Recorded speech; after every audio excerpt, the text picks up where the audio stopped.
Welcome to Sports Econ 101, the show where we discuss sports topics from a business perspective. I'm your host, Edward Brown, along with my co-host, FP Santangelo Jr. Not sure where Vern and Russell are. Maybe they are still enjoying their Christmas vacation. That could be. Oh, and it sounds like Russell's just coming in now. At each commercial break, we're going to ask a sports trivia question. Trivia theme is miscellaneous trivia. That's what I've got here. In the next segment, we're going to introduce a special guest, Kevin Bryant, who's an author, primarily to discuss spying in the NFL. He's written a book about it, and we'll talk about some other kind of spying in other sports, not just the NFL. I know FP wants to ask about baseball specifically, so that'll be kind of neat. Also, I wanted to get your take on the New York Mets owner spending a spree of $385 million payroll plus $111 million luxury tax. Holy smokes. I mean, you have that kind of money to throw around. You know, it's crazy on that. And that whole Carlos Correa thing will be very interesting to see how that all pans out, because he's got some injuries, doesn't he? FP? Yeah, he's got a plate in his ankle. That's what's holding up everything. So. And what? Nobody knew about it?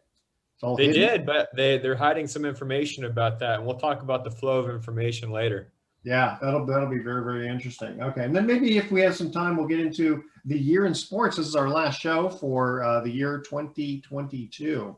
All right, this segment of Sports Econ 101 sponsored by Pacific Private Money, providing mortgage investments that are currently yielding 7% or more, all the way up to 9%, secured by real estate. Doesn't get any more conservative than them. Check them out at pacificprivatemoney.com. By the way, they've been in business since 2008, and no clients ever lost money. So even though they were doing loans in 2008, 9, 10, 11, when the market was dropping in real estate, still nobody lost money. Check them out, pacificprivatemoney.com. Stay with us. Sports Econ 101 will be right back with our guest, Kevin Bryant. Don't touch that dial. Welcome back to Sports Econ 101. I'm Edward Brown, your host, along with FP Santangelo Jr. and Russell Jackman. And then now we're going to introduce our special guest, Kevin Bryant, who's an author. He's going to primarily discuss spying in the NFL. But Kevin, welcome to Sports Econ 101. Hey, Edward. Thanks so much for having me on. Greatly appreciated. Absolutely. So give us a little bit about your background and then what inspired you to write this book. Yeah, so I've got over 20 years of experience collecting and protecting information for the Department of Defense, as well as a master's degree in intelligence studies and sports management. So,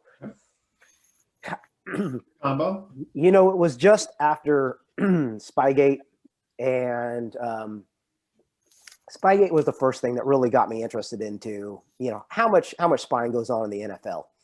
Now I'm a Broncos fan myself. And when Josh McDaniels became the head coach of the Broncos, he brought with him a videographer. And that videographer ended up taping a walkthrough practice of the 49ers. And, you know, he ended up getting caught, and the whole team, McDaniels, the videographer, the Broncos all got in trouble. So at that point, I was like, man, well, how much of this stuff really goes on in the NFL? So I started researching it myself, looking into this and just checking out on the internet what's available. The bottom line is there's a lot, but it's scattered everywhere, right?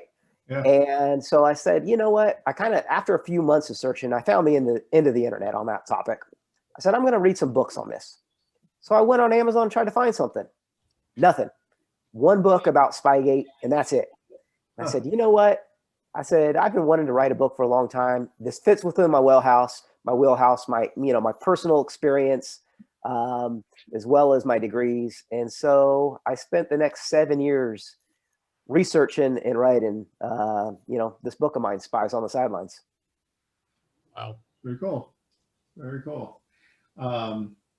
So let's see here. Okay. You had a couple of questions for us to ask you. One of them is, do you have a passage from the book you can read that summarizes what the book is all about? Oh yeah, that I do. That I do. So that's a thick book. yeah, this is just kind of to show that, I think a lot of people will be surprised just how much that the NFL resembles the international world of espionage. Mm-hmm. So here we go. While the phrase three-letter agency is a euphemism for American spook organizations, such as the CIA and the NSA, the NFL is a three-letter agency in its own right. Behind the game day action of the NFL is a world much like the cloak and dagger realm of American intelligence agencies. The NFL has its own history, filled with espionage-related stories that sound like something right out of the Cold War. Spies disguised as reporters, military officers, and priests, and even a dwarf playing the role of a baby being pushed in a stroller. Yeah, that's one of my favorites. Yeah. Wait, so go back to, so you had like the sports the team chaplain being a spy? So it wasn't necessarily the team chap, but I do have a story about a team chaplain spying, but we'll get there. So, Wow. all right. So here to baby continue. face Finster from the Bugs Bunny cartoon. Right.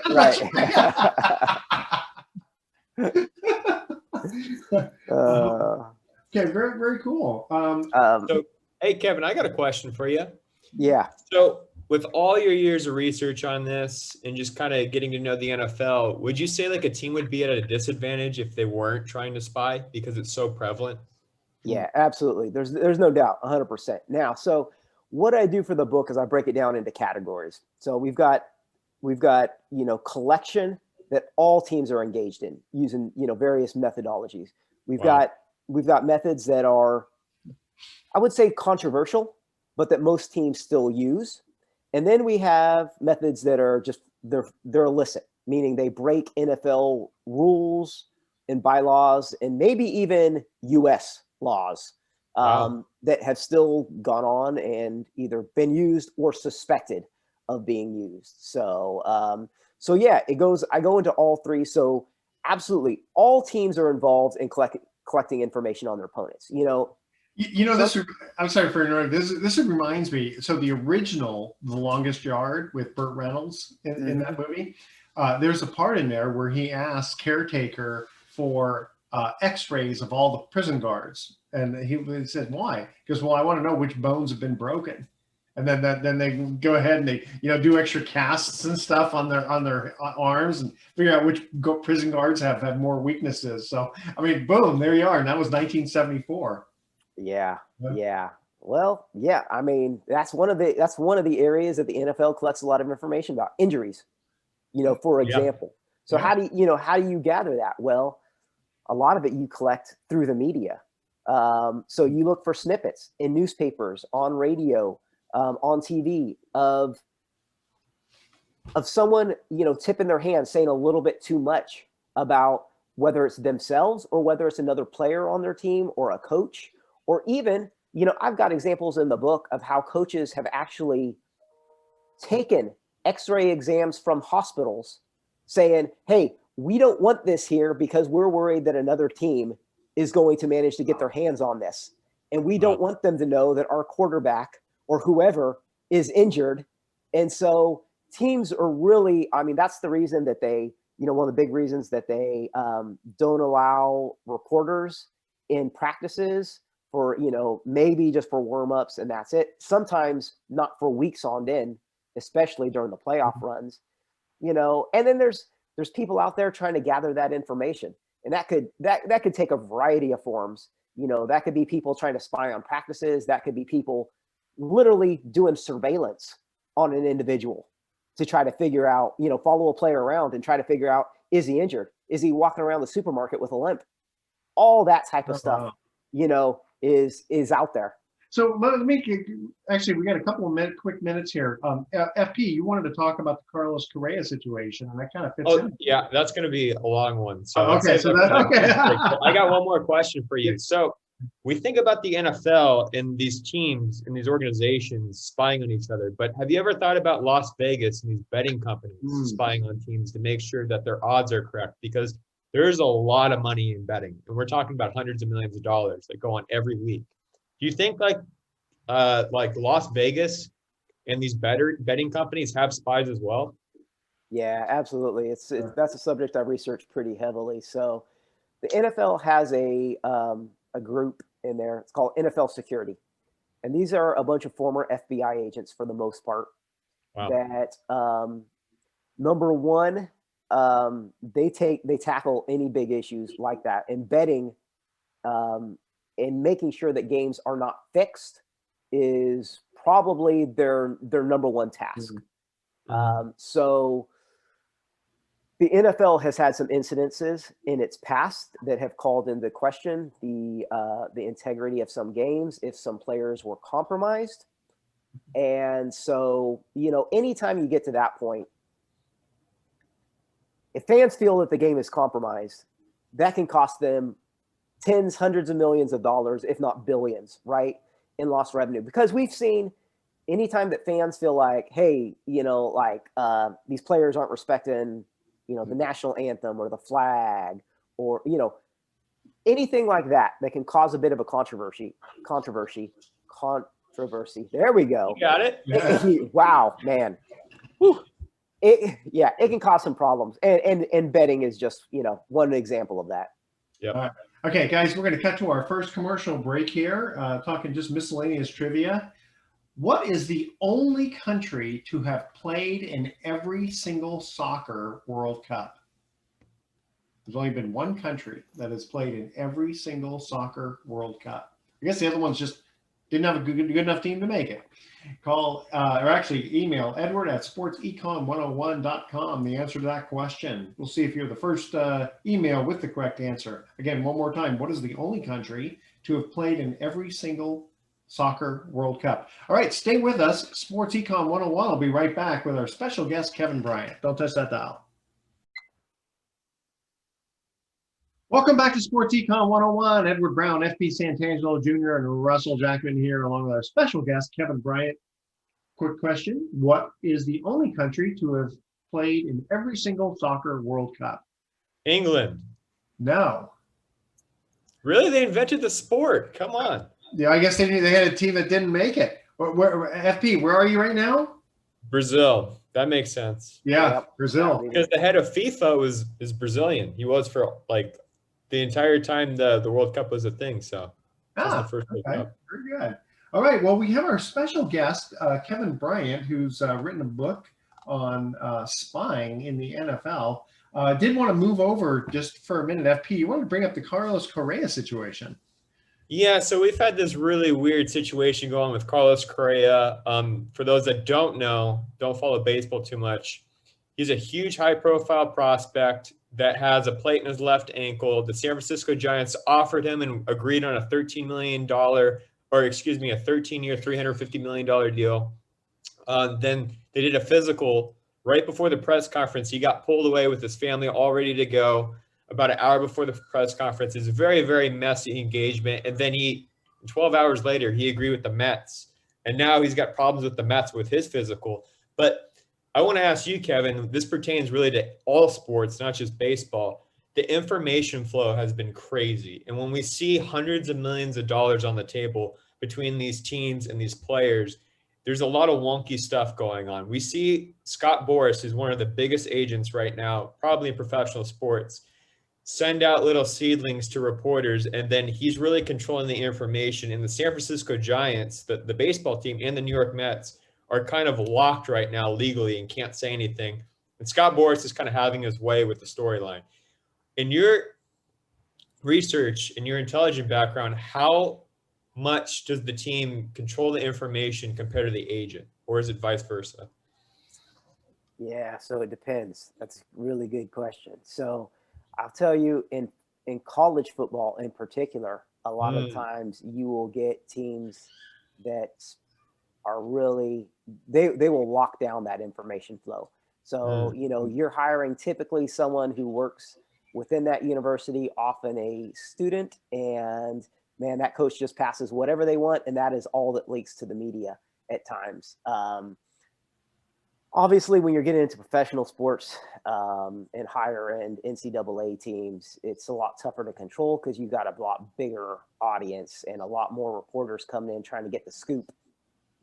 So it becomes problematic. But having said that, man, a lot of teams and coaches really rely on the same base group of reporters that they feel they can trust week in and week out to provide the spin, the story, the narrative that they want to be released and that they can trust to say, hey, if I'm going to bring you in as an insider for this team, I don't want this type of information to be leaked, whether that's information that could be seen in practice, tidbits that are shared that a coach doesn't want to go out to the national media writ large. Absolutely, that goes on all the time. But there's also the other end where a reporter sometimes, even if they are brought in as trusted, just say, you know what, this is too good of a story to sit on, and I'm going to leak it. And then they lose a coach's trust, but that might help them move up in the reporting world. That's very, very interesting. In my experience, funny enough, it's not so much the agent or the team that leaks the information. It's the players. The players talk a lot, and the players want to be heard. And believe it or not, a lot of these players didn't go to college and they didn't go to business school. They don't know how to guard secrets and the implications of that. So they talk a lot to family members. They talk a lot to media members. And that's when a lot of the secrets spill, in my experience. When you have a leak like that, what's the best way to repair it? Yeah, once it's out, it's really, really tough, right? So you can try to create a narrative of, oh, this was potentially false information, even though it was legitimate. Try to make it get lost in the noise of other stories that are out there. But really what coaches want is for it to never come out in the first place. So, for example, coaches have put up, they'll put up signs inside of the locker room about the importance of protecting information. I know one NFL coach who put up a sign that was actually outside of the base where the Manhattan Project, where they developed the first, nuclear weapons was actually, put up because, they are so worried about information getting out. And I've got numerous stories in my book about how players leaking information has majorly impacted some games. And furthermore, how teams have used elicitation, the art of getting people to open up and to talk about things without them really realizing what's even happening to ferret out those secrets. So, that happens. It happens with the media, but it happens with other players and even fans as well. That fans get all information. You mentioned the Manhattan Project, and if I remember correctly, wasn't it World War II? It's a loose lips sink ships. Yep. Yeah. Absolutely. And that's a very famous saying, and it's every bit as applicable to sports teams as it is to the military industrial complex. Wow. It's very interesting. Are all our owners complicit in all of this? Yes. So, I'll give you two examples. Okay. So the first one is after Spygate. The Patriots get caught taping signals of other teams from the 2000 through the 2007 season. And so, Robert Kraft comes out and apologizes to all the other owners in a meeting. It says, hey, I'm so sorry that this stuff went on, practically breaks down in tears. And a week later, he's giving, Bill Belichick an extension, a contract extension a year early before anything, and making him, just this ridiculous, paying him a ridiculous amount of money, which to everybody pretty much said, hey, he may apologize in public, but behind closed doors, he wants to win championships and he's willing to do whatever it takes to get there. Another example of this was Deflategate was another one. Oh yeah, I mean, absolutely. But there are stories of actually, I've got a story in the book of one owner coming up to an assistant coach and saying, hey, we want you to go to spy on another team's practice. And the guy was really nervous about doing this. It was before a championship game. And the owner said, you know what? If you get caught, I will find you employment. It may be outside of the NFL, but I will find you employment so you will have a job and you will be able to feed your family. And so, yes, owners absolutely get involved in this stuff. This is just a big toy for them. Yeah. And they, for them, they want to do whatever it takes to make sure that their team outshines those of their buddies, these fellow billionaires. And this is all just a big game for them. Yeah. Wow. It's pretty interesting. So we have the 2017 Astros cheating scandal That has to do with stealing signs, right? Right. And then when the punishment came out for Major League Baseball, it was very, very, very small compared to the crime. It didn't fit the crime as per se, but it was a very small byline in the statement said the Astros worked with Major League Baseball and also gave a list of other teams that were cheating as well. And I'm thinking, just connecting logic here, that there were so many other teams cheating in a similar fashion that that's the reason why the punishment fit the crime. So they didn't want to expose and basically to go nuclear per se and find out that everybody was cheating Major League Baseball again, a la the steroid scandal. So when you have something like that, is that really the only way to handle it, you think, is just to, hey, slap on the wrist? We know everybody else is cheating, but let's make this one team look bad and then it'll keep on happening? Yeah, it puts them in a really tough situation. And, that goes on like in the NFL, post-Spygate. So, sure, the Patriots are taping signals, but many NFL teams had brought up allegations that the Patriots had been involved in a host of other collection activities for a while, to include potentially the use of listening devices. Mm-hmm. And that's a major issue. It's one thing, to steal a sign of hey, the pitcher's going to throw a fastball or something. It's important, but yes, you still have to hit it. Hey. Right. So there were probably, I'd say, 4 or 5 major allegations against the Patriots, to include stealing paperwork out of locker rooms, et cetera, right? Pretty big accusations that there was a lot of tampering with headsets, all these types of things, right? And the NFL never went into any of this. The NFL actually ended up passing rules about inspecting headsets, basically doing, impromptu inspections, but without ever having said that there was an actual issue here. Yeah. So, I think you hit it on the head. Yes, the leagues just don't want to go down that route because they're scared about how deep things may get.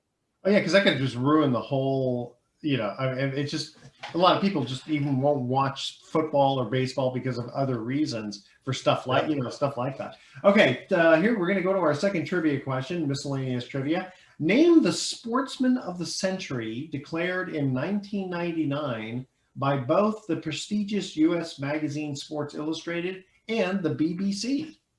Not sure why the BBC is included in this question, but okay. That's our trivia question. Email edward@sportsecon101.com. The answer to this question: name the Sportsman of the Century declared in 1999 by both the prestigious U.S. magazine Sports Illustrated and the BBC. All right, stay with us. Sports Econ 101 will be right back. Welcome back to Sports Econ 101. Edward Brown, FP Santangelo Jr., and Russell Jackman here with our special guest, Kevin Bryant. Second trivia question. Name the Sportsman of the Century, declared in 1999 by both Sports Illustrated and the BBC. Who knows the answer? I'm going to say Jim Brown. No? I'm going to say Tiger Woods. No? Michael Kevin? Jordan. No? Muhammad Ali. Okay. Yeah. All right. You could have guessed for a while. All right. So now, Russell, you've been kind of. Yeah, I do have a question. And with the rise of gambling, as we've been seeing it, how do you feel that's going to influence the amount of cheating that goes on? And if people find out that there's cheating that's been going on in a major game, are they going to want their money back for gambling on something that was fixed? Yeah, so gambling is the number one concern of the NFL, and they actually have, they've got members of NFL security with all of the teams to monitor this type of stuff and try to look into it, and if there are any allegations, they look into it right away. Furthermore, they've got people in Vegas itself that are monitoring betting lines of games, and anytime that there is an unexplained fluctuation. Yeah. They are immediately researching and looking into this as what's the reason behind this? Is there, was there news of an injury or something like that came out recently that we weren't tracking that could explain this?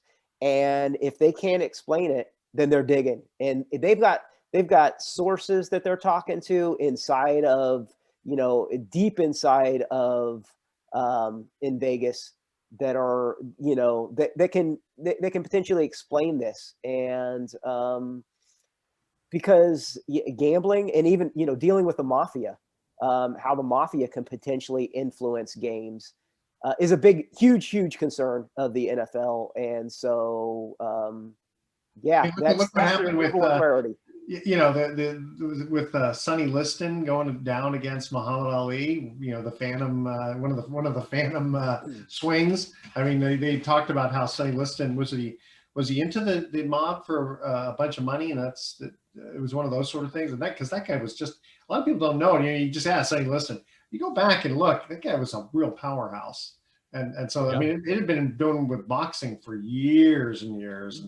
And, and that's the thing. It's a little easier to do it with that kind of sport because it's one-on-one. It's one thing if you're going to have like a basketball player try to tank a game, or even a baseball player, right? I mean, we'll look at the 1919 scandal, with the Black Sox. But they had more than one people, right? They had like 8 men, right?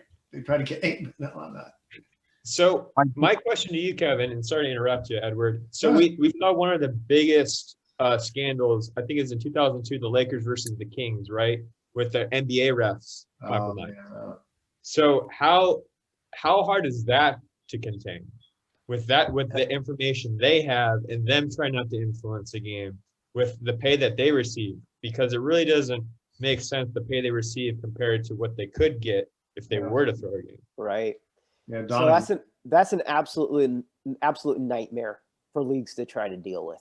And, we've all seen games where we're like, what the heck is happening? Like bad call after bad call. And it's really hard to determine what's just, a ref making some, bad decisions versus what's potentially a compromised game. What I will say is the biggest case of this is taking place in soccer over in Europe. You look at what happened with English Premier League and Champions League soccer just a few years back, where reports came out that hundreds, if not thousands of games had been affected by referees that were compromised. And you're talking in the biggest soccer games, and there is more money in soccer than there is in football. Yep. So you're talking huge dollars, you're talking billions of dollars. And man, so yes, to think that this is not happening at some degree within, American baseball and football and basketball is probably just not realistic. And then of course, once you get down to the college ranks, where you have lots and lots more, referees with receiving less money and even less training and less oversight. Yes, it is going on. It's just a matter of how often and to what degree. Wow. Yeah, because I saw the special on Donaghy, right? That was kind of the major one for basketball, and he got paid peanuts for influencing games. I mean, I couldn't believe it. It's like, seriously, he did it for like an extra $1,000 a game. I mean, that is just ridiculous, But I could see in soccer, oh, foul, and it's like, the guy didn't even touch him, I could see that happening a lot. Yeah. Well, that's one of the interesting things, Edward. It goes on, not just in sports, but international espionage. Everybody thinks that, to be able to compromise, to sell out, whether it's your team or whether it's, being a referee and doing that type of stuff, you'd be receiving all these huge sums of money. But oftentimes it's for peanuts. It's for peanuts. It's often surprising how little incentive people need to do this type of activity. So yeah, it's nothing new. It's funny, when years ago I was appointed by the Department of Justice to be the chairman of a $500 million REIT that had gone bankrupt, and I was in the equity committee. We were the low man on the totem pole because we were the shareholders, right? And there was a rumor going around that I was being, and this is back in '93, that I was being, offered $11 million to kind of take a dive for the shareholders to go with the creditors. And I remember the attorney who represented us said, Edward, I got to have a very serious conversation with you. And I go, okay, Dale, what's going on? He says, well, there's this, apparently you've been bribed, you've been offered, let's put it that way, offered $11 million to, give in because you're doing a good job for the shareholders, and the creditors don't like that. Right. And I kind of laughed at it. And I said, I can be bought, but 11 million is not enough. I said, for 500 million, yeah, because then I'll go ahead and give it to all the shareholders, make them whole. So yeah, I can be bought, but it's going to be a lot more than 11 million, But I couldn't believe that. And then actually, the debtor, the one who goes bankrupt, right? They kind of took me aside and they said, yeah, we think you're doing an excellent job for the committee. And it's interesting. This was a private company that actually was the major shareholder of a public company. Usually it's the opposite, right? Mm-hmm. And so they said, we would like to make you chairman of the board of this publicly traded entity, trying to get to my ego, right? Because I was only 33 at the time.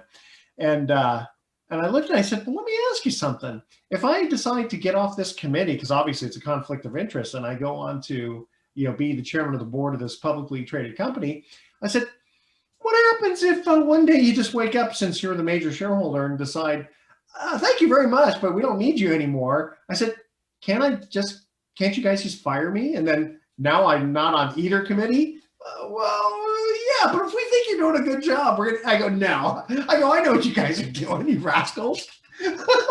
Crazy. Yeah. Business, sports, it doesn't matter. Tell you what, go ahead. Oh, I just said it's all the same. I was gonna say, before we take a break, why don't you give us one of your famous, or your most favorite, one of your most favorite stories? Yeah, sure.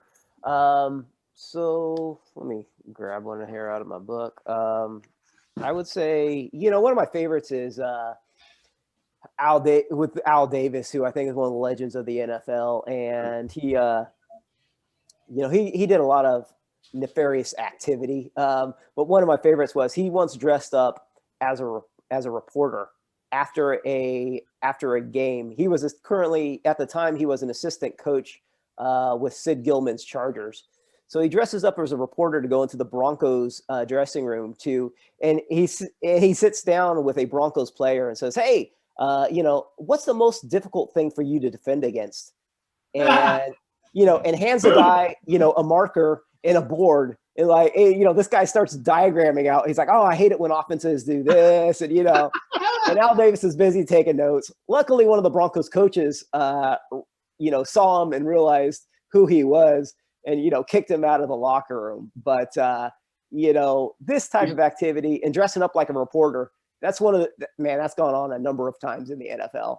Just another tactic. And now he's got the information. At least he's got that one play that he hates. Yeah, precisely. Yeah. Oh, man. That's great. Boy, when you get compromised like that, and the more this information gets out, it's kind of tough, because if you're, the fans watching the game, any call that just seems to be even somewhat questionable, you just automatically, see, look, it's fixed. I think about when, I think it was Leland Hernandez was pitching and Eric Gregg was the umpire. And I mean, it's a very famous sequence, because every ball looks like it's way out of the strike zone. And Eric Gregg keeps just calling strikes, and the players, the batters, are getting really upset, because they're not really thinking that it's fixed, but it's like, how could you be calling this a strike? I mean, it's like way out of the strike zone. If you go ahead and Google that, you'll see what I'm talking about. Because I think it was either in the World Series or a major playoff game. Yeah. Amazing. Russell, FP, any more questions for our guests before we cut to our break? We have a couple. I just feel that it's going to be so. I think it's amazing that people are able to get away with it, considering how many other people have cell phones and are now aware of what's gone on. And we've had, Spygate and all this other stuff, that people aren't, counterbalancing that and busting it? Or is it the kind of thing that when it gets busted, the NFL works so hard to sweep it under the rug so that it doesn't have that stigma attached to it, like the way that Major League Baseball, I think, still suffers from the Houston Astros cheating scandal? Yeah. So what I will say is teams make a big effort not to be caught. Obviously this is there. When you're engaging in activities that are going to have severe penalties, they're doing their darn best to cover it up. And while this type of activity, it's gone on throughout the history of major league sports, certainly since the beginning of the NFL. I'll tell you that much, because it actually dates back to the 1880s in college football, most of the stuff that goes on. Mm-hmm. And yes, so you have a combination of that. You will have things where teams try not to get caught, but then if the NFL or another team catches them and then they report this to the NFL simply goes, hey, knock it off. And it dies. And it doesn't go anywhere because, they're worried about hurting their brand name and the bottom line. So stuff does get swept under the rug at times. And there's a history of that in professional sports. Yeah, because if you make it too public, then again, you the confidence of people. And then that's the other thing is like, what if you're a bettor? You may just stop betting because you're going to say, I don't know if it's fixed one way or the other. Or maybe just never start. Well, true. I mean, I agree with that, but I'm just thinking if you're if you're so a gambleaholic, then that's another situation. Okay, guys. Third trivia question. Again, these are all random questions. In the 1976 Olympics, Nadia Comaneci was the first gymnast to score a perfect score. What country was she representing? That's our trivia question. Email edward@sportsecon101.com. I remember that because they put up these zeros and everybody was like booing because they go, what do you mean a zero or a one or something? It was like, this is crazy. And then they finally announced it's the first time in history a perfect 10. It's pretty phenomenal. All right, stay with us. Sports Econ 101. We'll be right back with some closing comments. Don't touch that dial. Welcome back to Sports Econ 101. Last time for today, I'm Edward Brown, your host, along with FP Santangelo Jr., Russell Jackman, our special guest, Kevin Bryant. Question, guys. In the 1976 Olympics, Nadia Comaneci was the first gymnast to score a perfect score. What country was she representing? Russia. No. That was Olga Korbut in 1972. Anyone? 30 years before I was born. That's correct. Romania. That's right. That's what Right. it was. Yeah. So, Nice. yeah. So, very good. What do they say? If you get 1 out of 3, you're batting 333. It'll still get you in the You're a Hall of Famer. That's right. Right. Yeah. And what do they say? The difference between batting 300 and 250 is just 1 extra hit per week. Yep. It's amazing how many guys can't do it, right? All right. Well, our special guest, Kevin Bryant, talking about spying, primarily in the NFL, but in other sports too. Very interesting. Thank you so much for joining us. And now we're going to cut to our thoughts for the day. What was Forrest Gump's email password? 1 Forrest 1. 1 Forrest 1. Okay. Fine. All right. And you know what I don't like about office Christmas parties is looking for a job the next day. Yeah. That's a good one. You like that one? Yeah. Hey! I thought you'd like that one. All right, audience, tune in next week to Sports Econ 101. We'll be discussing sports topics from a business perspective and asking more sports trivia questions. And maybe actually we'll get into 2022 year of the year of sports, see what kind of exciting headlines we had. Didn't get a chance to do it today because we had an awesome guest, Kevin Bryant. Thank you so much for joining us. Thanks for listening, audience. On behalf of our team, I'm your host, Edward Brown. We'll see you next week. Adios. So long.